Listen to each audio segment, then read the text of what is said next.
refrigeración por aire, refrigeración por aceite, refrigeración por líquido. 3 palabras que aparecen en las fichas técnicas de cualquier moto. 3 conceptos que la mayoría de los motoristas repite, sin entender exactamente qué significan, cómo funcionan por dentro, ni por qué importan a la hora de elegir una máquina.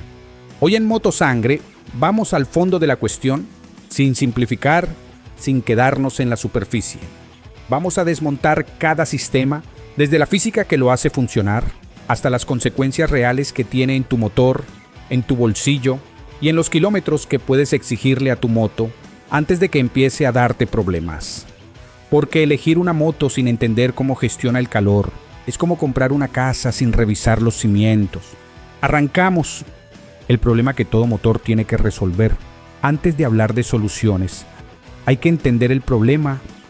Un motor de combustión interna no es principalmente una máquina que mueve ruedas. Es una máquina que genera calor. Cantidades de calor que la mayoría de la gente no imagina cuando escucha el motor de su moto al ralentí. En la cámara de combustión, donde la mezcla de gasolina y aire explota, la temperatura puede alcanzar los 2500 grados Celsius. 2500 grados. Para que te hagas una idea, el aluminio funde a 660 grados. El acero comienza a deformarse entre 600 y 700 grados.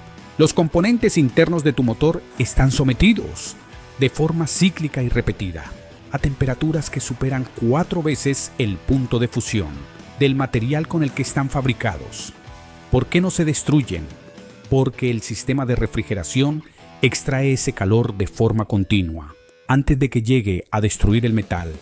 El rendimiento de un motor de explosión no supera el 30% de la capacidad calorífica del combustible. Dicho de otra forma, de cada litro de gasolina que metes en el depósito, solo 0,3 partes mueven la moto. El resto se convierte en calor que el sistema de refrigeración tiene que gestionar, o el motor muere.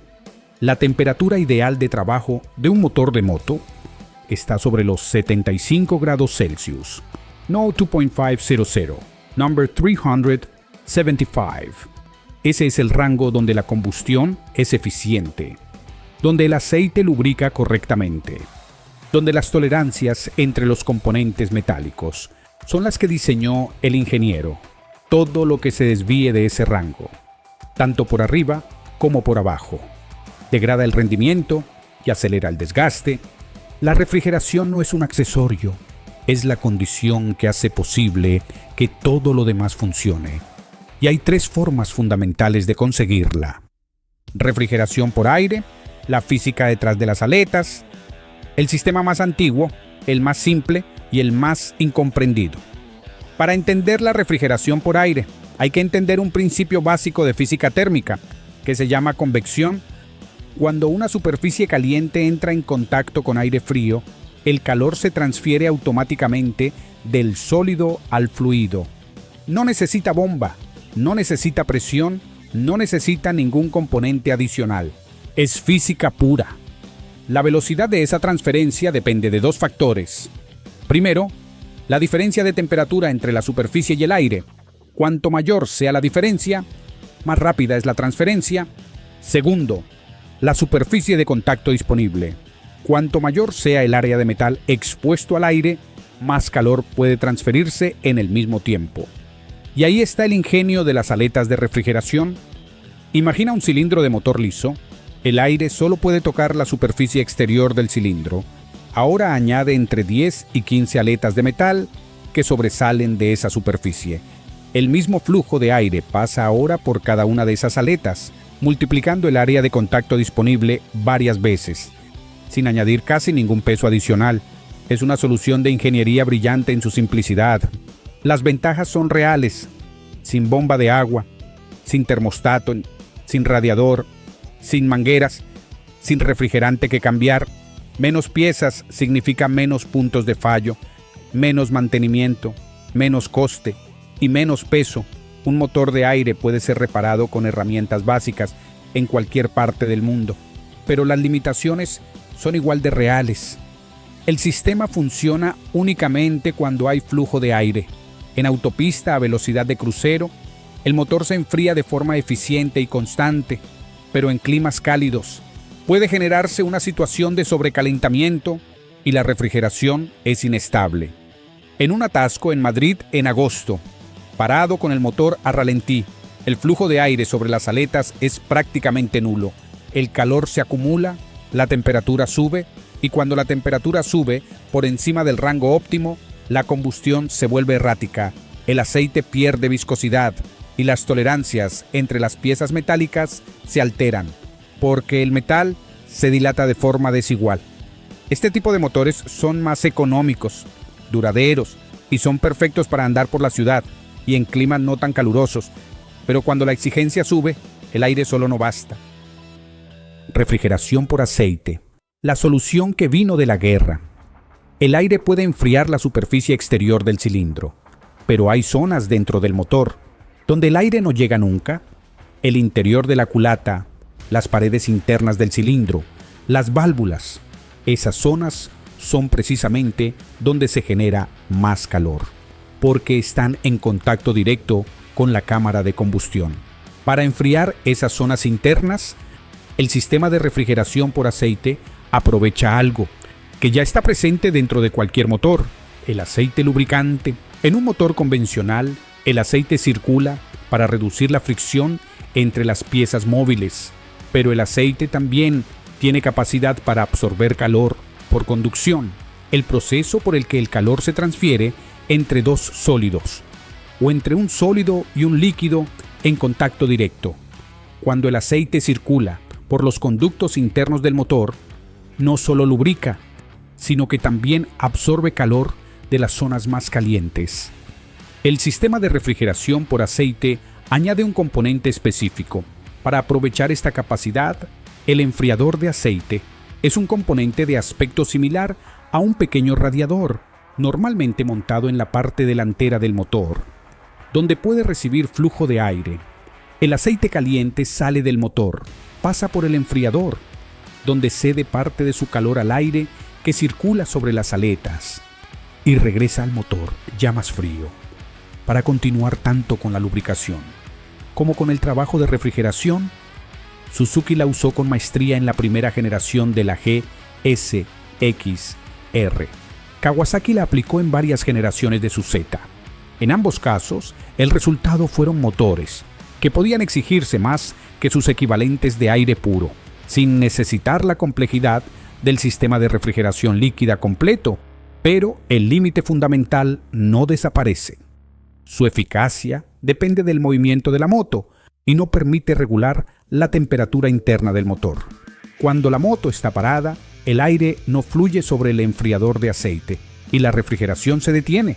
Hay además un límite físico que no puede superarse. El aceite tiene una capacidad calorífica específica inferior a la del agua. En términos prácticos, significa que el mismo volumen de refrigerante líquido puede absorber más calor que el mismo volumen de aceite. Para motores de alta potencia y alta compresión, esa diferencia es decisiva. La refrigeración por aceite es la solución intermedia perfecta, mejor que el aire puro, más simple que el líquido completo, pero con limitaciones que la hacen insuficiente, cuando la exigencia del motor supera cierto umbral. Refrigeración por líquido, el sistema que controla la temperatura en lugar de seguirla. La diferencia fundamental entre la refrigeración líquida y los sistemas anteriores no es solo la eficiencia, es el nivel de control. El aire y el aceite reaccionan a la temperatura. El sistema de refrigeración líquida la controla activamente. En los primeros vehículos del siglo XX se usaba agua pura en sistemas abiertos no presurizados. El resultado era predecible. A presión atmosférica normal, el agua hierve a 100 grados Celsius. Cuando el motor alcanzaba esa temperatura, el agua hervía, se convertía en vapor y escapaba por el tubo de desbordamiento. El nivel del radiador bajaba, había que rellenar constantemente. Los problemas no terminaban ahí. El agua pura en contacto con los metales del motor generaba corrosión y oxidación, que degradaban los componentes internos. En climas fríos podía congelarse, expandirse y romper las juntas y los bloques del motor. La solución fue doble. Primero, sellar y presurizar el sistema El circuito de refrigeración está sometido a una presión de entre 1,0 y 1,5 bares. El agua sometida a presión no comienza a hervir a 100 grados Celsius, sino a entre 115 y 130 grados. Segundo, sustituir el agua pura por refrigerante. En vez de agua, se usa etilenglicol, una mezcla de alcohol con propiedades refrigerantes y anticongelantes. Los fabricantes le añaden aditivos anticorrosivos y antioxidantes, y colorantes verdes o amarillos para distinguirlos del agua. El límite máximo de temperatura que puede alcanzar el líquido refrigerante en una moto suele rondar los 105 grados Celsius. Por encima de ese valor, el electroventilador entra en acción de forma automática. ¿Cómo funciona el ciclo completo? El refrigerante circula por conductos específicos, excavados alrededor del cilindro y la culata, que se llaman camisas de refrigeración. Esos conductos rodean exactamente las zonas donde se genera más calor. El refrigerante absorbe ese calor por conducción mientras circula. Una bomba de agua mantiene la circulación constante. El refrigerante caliente sale del motor y entra al radiador. En el radiador, el calor se transfiere del refrigerante a los tubos del radiador, de los tubos a las aletas y de las aletas al aire que circula sobre ellas. Si la moto está en movimiento, el flujo de aire natural es suficiente. Si está parada, el electroventilador se activa al llegar a la temperatura de entre 90 y 95 grados Celsius, empujando más aire al radiador para que baje la temperatura del líquido más rápido.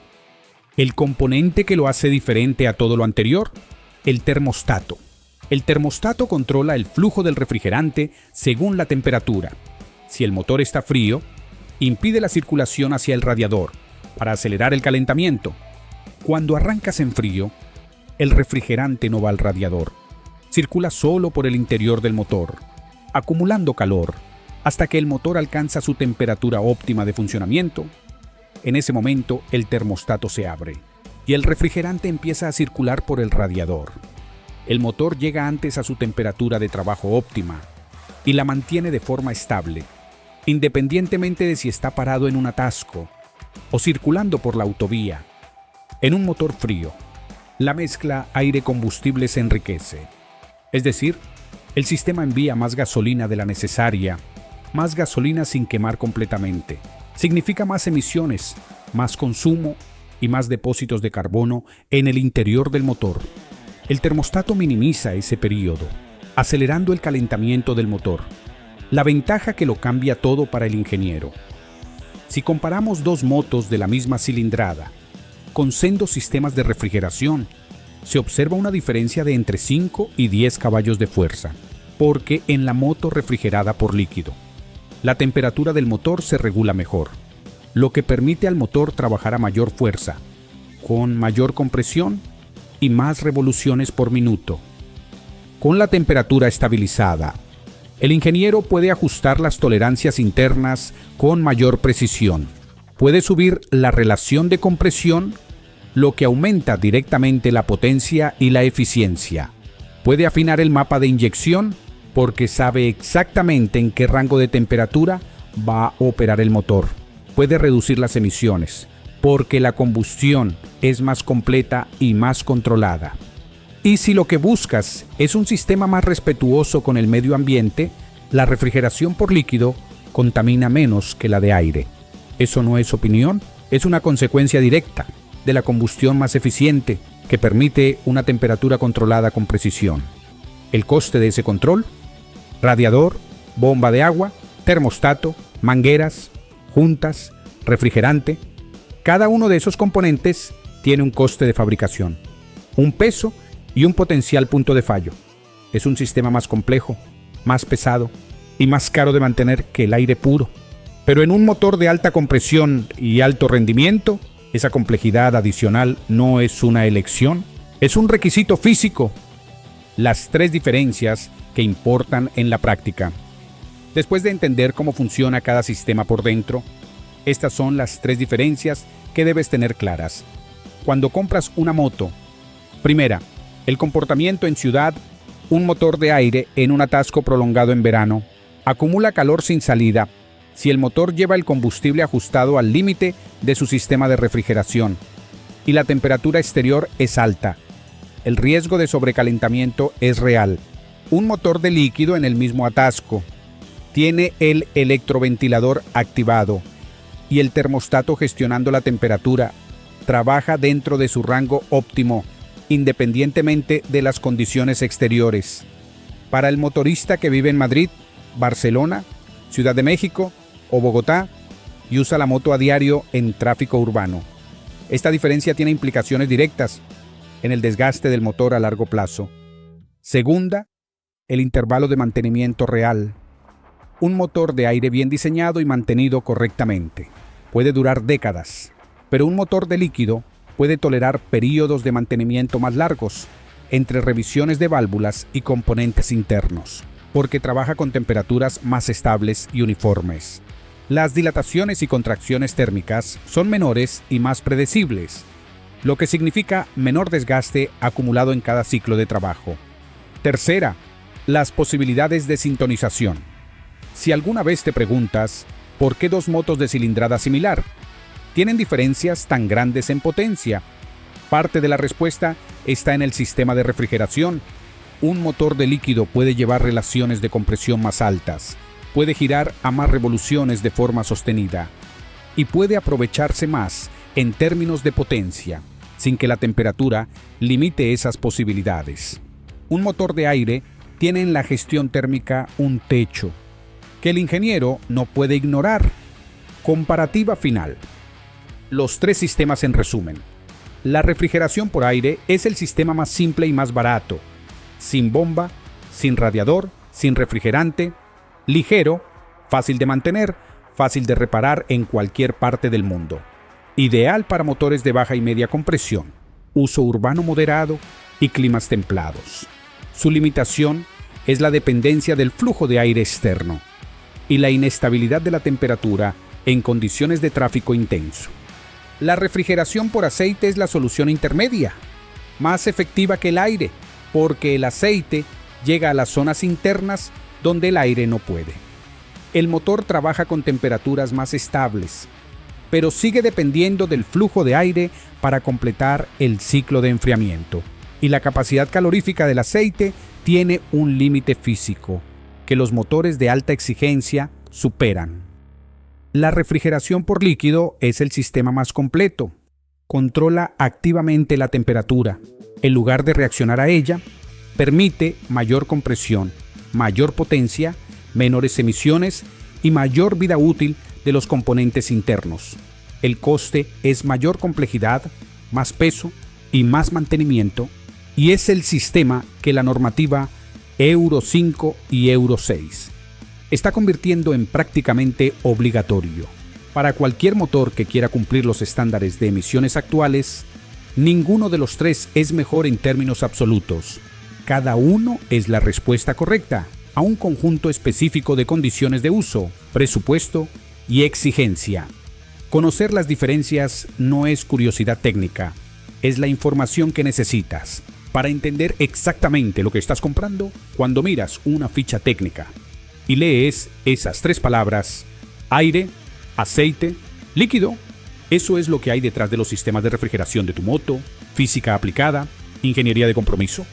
Decisiones que el fabricante tomó hace años y que determinan cómo se va a comportar tu motor dentro de 10 años. Si este tipo de análisis técnico desde la raíz es lo que buscas, dale al like, compártelo con alguien que siempre ha oído hablar de refrigeración líquida y nunca has entendido exactamente qué significa. Y suscríbete, porque la semana que viene desmontamos otro de los conceptos que más confusión genera entre los motoristas. ¿Qué significa exactamente la relación de compresión de un motor? ¿Y por qué una décima de diferencia puede cambiar completamente el carácter de una moto? Motosangre, ni publicidad, solo mecánica.